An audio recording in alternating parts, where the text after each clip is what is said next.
Hello friends. अब देखिए, welcome to S Y के क्रिएटर। सबसे पहले तो स्वागत करता हूँ। जो ये समवेयर कंपनी है, वो क्या करती है? Somewhere company typing test organise करती है। ऑर्गेनाइजर का नाम है टाइपिंग, समवेयर ऑर्गेनाइजर का नाम है। और टेस्ट टाइटल है स्टैंडर्ड टाइपिंग टेस्ट, और 60 सेकंड का टाइम दिया गया है, 60 सेकंड्स का। एक ही अटेम्प्ट है, और पास लिमिट है 40 वर्ड्स पर मिनट होना चाहिए, और नेट स्पीड एंड 80% एक्यूरेसी के साथ। तो ये पर्सनल डिटेल यहाँ पे भरनी पड़ेगी। यहाँ पे थोड़ा सा प्रैक्टिस का बोलेंगे, then typing test, then test की समरी। अगर मेरी इससे कम लिमिट रहती है और एक्यूरेसी 80% से भी कम होती है तो मैं रिजेक्ट हो जाऊंगा, और मेरे पास चांस एक ही है।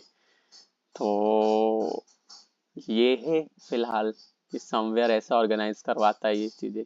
इसलिए मैं प्रैक्टिस कर रहा था इधर, ये निंजा टाइपिंग में, कि यार मेरी एक्यूरेसी इंक्रीज हो जाए। बहुत समय से टाइपिंग करी नहीं है, थोड़ा बहुत करता था, बट अब टाइपिंग स्पीड बढ़ानी पड़ेगी अगर पहला राउंड निकालना है तो। अब ये टेस्ट लिंक उनने दे दी है, और ये अगर रिजेक्ट होता हूँ तो 4 महीने बाद फिर मौका मिलेगा, 3 से 4 महीने बाद। तो यही होता है कंपनीज का। अगर आप आईटी फील्ड में हैं तो यही सारी चीज़ें आपको भी फेस आउट करनी पड़ सकती है।